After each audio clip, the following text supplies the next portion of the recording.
Hello YouTube, this is my 2008 Hyundai Tiburon. Here's my key fob, looks like this.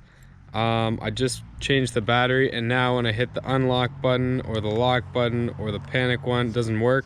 You can see that there's this light there. That means that you have battery. So this is a super quick fix. Read it online. We're about to see if it works.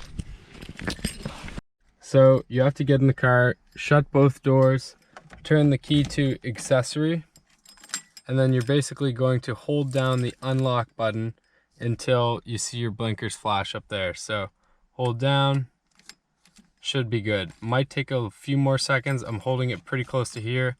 I don't know if that makes a difference, but it only took me about 3 seconds or less for that to work. And now hit the button, unlocks, locks, and panic alarm will go off. I just set it off. It was annoying. So hopefully that helped. If your remote just stops working for some reason, chances are that the battery's dead, and when you hit the button, this will not light up. So that's how you know if your battery's dead. You can take it apart. See that right in there? You can just stick a screwdriver in there, pop it open. Super easy.